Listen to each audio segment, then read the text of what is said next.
Today is Tuesday, July 22, 2025. I'm Pastor Michael, and this is Wilderness Wanderings.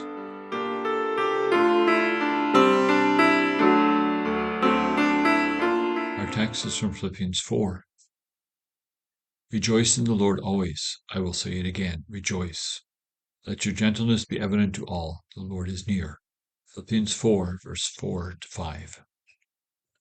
Paul begins to wind down his letter to the Christians in Philippi by returning to his opening theme. In the first few chapters, he has told us of the mindset of Jesus, that is, humbling himself to the cross and submitting himself to the Father alone, rather than to his own recourse. Paul wrote how he sought to live out of this mindset of Jesus. He also included how the Philippian church and those within it experiencing fights and divisions, like Euodia and Syntyche, should live out that Jesus mindset, as Kyra elaborated on yesterday. Having said all this, Paul returns to the theme of joy. This is where he began by mentioning his joyful prayers for the Philippian Christians. He was thankful for their partnership in the gospel and for God's work in them that God would see to completion.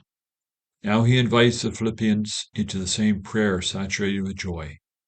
Today, let's reflect on the joy. An antidote to the mistrust of fellow Christians that breeds division, like that between Euodia and Syntyche, is a healthy joy in the Lord. In the angel's Christmas announcement to the shepherds, they said, "The gospel is good news of great joy for all people." When our joy evaporates or is replaced by fear, doubts, or suspicions, it is an indicator that our own heart needs tending in the presence of God. Only then can we engage fruitfully again with fellow Christians. We need to receive again the good news of great joy in our hearts. Then, as we encounter others, what spills out of us is a joyful gospel word. How do we do that? Let me suggest a few ways. One is simply by practicing. If we don't feel joyful, we should rejoice and give thanks to God anyway.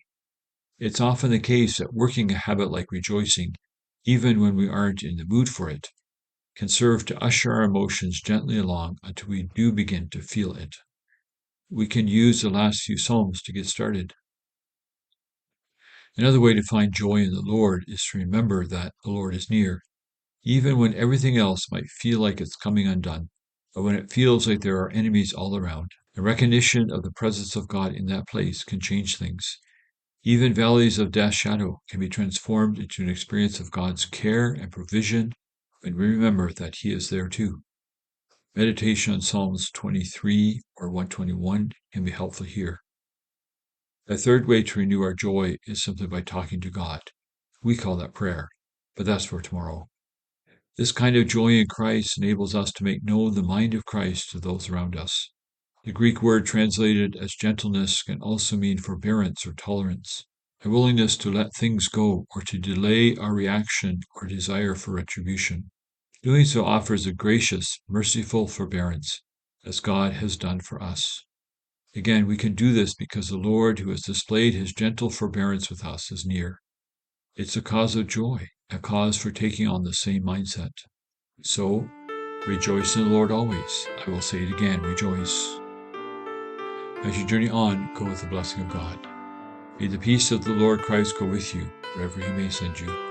May he guide you through the wilderness, protect you through the storm. May he bring you home rejoicing at the wonders he has shown you. May he bring you home rejoicing once again into our doors.